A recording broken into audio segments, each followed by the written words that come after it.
네, 재벌가 자제들의 마약 사건 끊이지 않고 들리는 소식 가운데 하나입니다. 이번에 CJ그룹 회장 장남이 적발이 또 됐고 특혜 의혹까지 일고 있는 상황인데요. 오늘 든든한 법에서 이 얘기 좀 더 해보도록 하겠습니다. 박지훈 변호사가 오늘도 나왔습니다. 어서 오세요. 안녕하세요. 네, 이재현 CJ그룹 회장 장남 이순호 씨 얘기부터 좀 해야 될 것 네. 같습니다. 사흘 전에 액상 대마를 밀반입하려다가 공항에서 체포가 됐고 근데 조금 전에 소식도 전해드렸지만 뭐 대마 사탕, 그렇죠. 젤리 예. 이런 것도 가지고 올려다가 이제 적발이 된 맞습니다. 것으로 확인이 됐습니다. 좀 태연하게 배낭을 메고 들어오다가 적발이 됐다 그러네요. 자신의 여행 가방이죠. 캐리어에 감췄다고 말하긴 그렇습니다. 젤리, 사탕, 액상 카트리지 좀 많은 양을 가지고 가다가 아마도 이제 탐색견이 있습니다. 탐색견에 의해서 발견된 것 같습니다.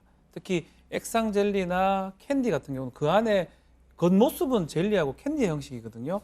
그것을 마약 성분을 찾아내기 어려운데 가방에 담아서 오다가 지금 마약류 관리법 위반으로 지금 입건이 된 그런 상황입니다. 네, 특히 지금 뭐 이런 게 있어요. 대마 사탕, 대마 젤리, 뭐 쿠키 같은 것도 그렇죠. 있다 그러고 이게 올해 상반기에 적발 건수가 되게 크게 늘고 있다 그러네요. 네, 예전 같으면 뭐 대마 원료 같은 걸 갖고 오기 때문에 그거는 이 엑스레이 이런 걸로 검사가 가능합니다. 그래서 그렇게 찾아내는데 그거에 이제 밀반입을 하려고 하다 보니까 외국에서 유통되는 사탕 안에 예컨대 액상, 대마 어떤 그런 게 들어간다든지 젤리에 들어간다든지 심지어는 쿠키에 들어가는 경우도 있습니다. 그래서 그렇게 쉽게 이제 계속 왔다 갔다 하다가 이번에는 지금 검거가 된 상황으로 봐야 될 것 같습니다. 네, 이 이선호 씨가 투약 혐의도 네. 역시 받고 있습니다. 그러니까 소반 검사에서 그렇죠. 양성 반응이 나왔다는 거잖아요. 맞습니다. 소변 검사는 일주일 정도 검사가 가능해요. 정밀 검사는 모발 검사를 한다면 6개월 정도가에 본인이 마약을 투약을 했는지 흡연을 했는지 알 수가 있는데 소변 검사는 일주일 정도 찾아낼 수 있는데 일주일 이내에 대마를 흡입했을 가능성이 있다 이렇게 보입니다. 네. 이 이상훈 씨가 그러니까 그래서 지금 얘기하신 대로 밀반입 혐의, 네. 마약 밀반입 혐의, 투약 혐의까지 그렇죠. 받고 있는 건데 지금 특혜 의혹이 나오고 있어요. 그러니까 그렇죠. 제가 보니까 단순히 투약하는 것보다 밀반입을 하는 게 더 범죄가 큰 크죠. 범죄라고 상당히 크죠. 하는데 예. 그 체포가 됐을 때도 그렇고 어제도 그렇고 조사하고 집에 갔거든요. 네. 마약류 관리법 위반에 따르면 구매 그리고 투약 1년 이상의 징역입니다.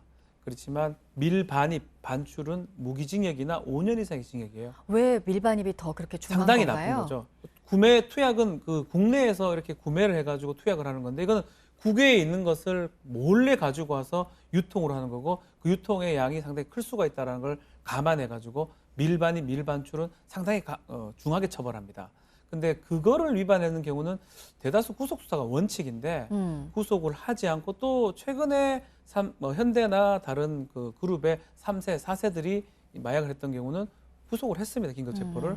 근데 더 중한 범죄를 저질렀는데 구속을 하지 않고 또 2차 조사도 뭐 짧게 조사를 하고 보냈던 점 이게 혹시 특혜가 아니냐 이렇게 문제가 되고 있습니다. 네. 근데 이제 검찰에서 설명하는 거는 혐의를 다 인정을 네. 했기 때문에 다 종합적으로 고려해서 판단한 것이다 이렇게 얘기는 하는데 이건 납득이 가는 설명인가요? 보시기에? 글쎄요, 혐의를 인정하죠. 양성 반응이 낮기 때문에 인정하지 않을 수 없는데 뭐 다른 부분이 있는지는 모르겠습니다. 근데 지난번 사건하고 경중을 비교해 보면 더 중하다고 봐야 되는데 지난번 사건은 이제 구속한 이유는 공범이 있기 때문에 했다고 하거든요. 네. 지금 사건은 공범을 찾아내기 어려워서 뭐 그런지는 모르겠지만 일단은 약간은 하여튼 조금 납득하기 좀 어려운 부분은 있습니다. 네. 그러면 뭐 수사 과정은 그렇다 치고 재벌가 자제들이 이제 마약 사건을 벌인 경우가 지난 4월부터 쭉 예. 있었잖아요. 예. 구속 수사를 받았다고 얘기하셨고 그럼 지금 어떤 상태인지 재판이 진행되고 뭐 맞습니다. 처벌까지 간 거는 있는지 예. 그걸 좀 설명해 주실까요? 그 부분을? SK하고 현대 3세들이 지금 마약을 했던 대마입니다. 했던 경우인데 지금 구형이 됐어요. 검찰에서 1년 6개월 구형이 됐습니다. 1년 6개월 구형이면 이제 곧 선고가 될 건데 선고가 집행유예 될 가능성이 높아요. 만약 한 3년이나 그 이상을 구형한다면 실형으로 갈 수도 있지만 1년 6개월이고 전반적으로 초범으로 지금 보고 있거든요. 그러면 일단 뭐 정확하게 선고가 돼봐야 알겠지만 좀 경하게 처벌이 될 가능성이 있지 않을까 이렇게 보입니다. 네. 얼마 전에 이 마약 사범이 엄청난 수로 적발이 되고 네. 있다. 이게 뭐 어느 특정 계층이 아니라 그렇죠. 전망위로 퍼지고 있다. 이런 소식을 전해드렸는데 왜 이렇게 되고 있냐. 그 이유가 너무 처벌이 가벼운 부분도 있다. 있죠. 네, 그리고 잘 관리도 이후에 네. 되지 않고 어떻게 보시나요? 일단 구매가 쉽습니다. 음. 직구라고 하죠. 가지고 오는 경우도 있고 해외에서 바로 구매할 수도 있고 비트코인을 통해서 구매를 할 수 있고 또 양식도 지금 말한 것처럼 젤리라든지 뭐 쿠키라든지 여러 가지 어떤 변종적인 어떤 상황이 있기 때문에 구매가 쉽고요. 처벌 같은 경우는 첫 번째 초범 같은 경우 대부분 집행유예로 많이 좀 풀어줍니다. 그러다 보니까 일단은 한 번 정도 걸릴 때까지는 괜찮다라는 인식들이 조금 많이는 있는 것 같고요.